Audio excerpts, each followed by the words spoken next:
মানুষকে চেনা বড় দায়। মানুষকে চেনা সহজ নয়। মানুষ তার বাহ্যিক যে সৌন্দর্যটা সেটাই আপনাকে দেখাবে।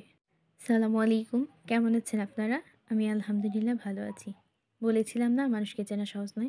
যেরকম এই কলার চিন্তাই করুন না কেন, কলার বাহিরের একরকম সৌন্দর্যের ভিতরে এক। তাই কখনোই মানুষকে বিশ্বাস করবেন না খুব সহজেই।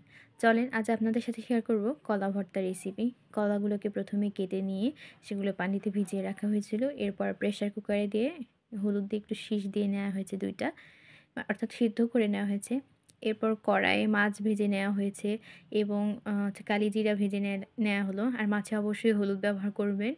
কলাটাকেও ছাঁকনি দিতে হবে, নয় পানি থেকে যাবে। এতে করে সমস্যা হতে পারে। তারপর ওই কড়াইতে আবার হচ্ছে যে খালামণি এটা হচ্ছে যে ভেজে নিল কলাটা। আর এই ভর্তাটা আমার খালামণি করেছে। এরপর খালামণি পাটায় করছে ভর্তাটা। পাটায় একটু হচ্ছে যে কালিজিরা যেটা ভেজে রেখেছিল, একটু লবণ আর পেঁয়াজ কাঁচামরিচগুলোও দিয়ে দিচ্ছে। একে, একে সব কিছুই ভালোভাবে পিষে নিচ্ছে। আর খালামণি এসেছে আমাদের বাসায় বেড়াইতে। তো উনি বলল যে ভর্তাটা নাকি অনেক মজা। এর আগে আমি কখনো খাইনি এবং আসলেই অনেক মজা।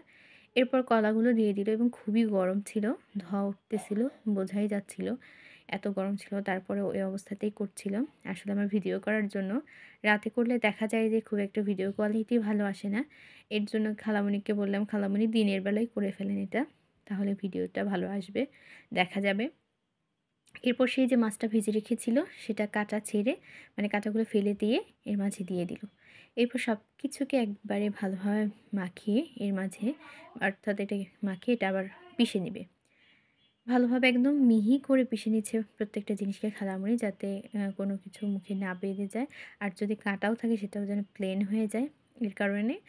তাছাড়া আপনারা চাইলে এভাবেও খেতে পারেন। আর মনে হয় না খুব একটা খারাপ লাগবে। তবে আবার চেষ্টা করবেন খুবই মিহি করে পিষে নেওয়ার জন্য। এরপর এটা একদম প্রস্তুত। এই যে দেখুন এরকম মিহি করে মানে পিষে নিয়েছে খালামণি। আলহামদুলিল্লাহ খুবই মজা ছিল। এরপর আম্মু অন্য সাইডে এই মাছগুলো ভাজতেছিল।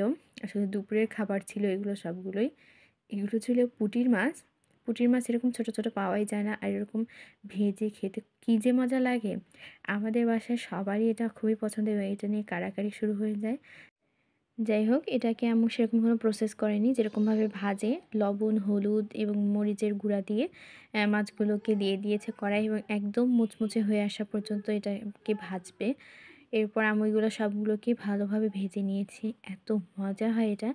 এবং এর সাথে আম্মু করেছিল একটু পুলি পিঠা, খুবই মজা হয়েছিল। আলহামদুলিল্লাহ, ভাবলাম এটাও আপনাদের সাথে শেয়ার করি।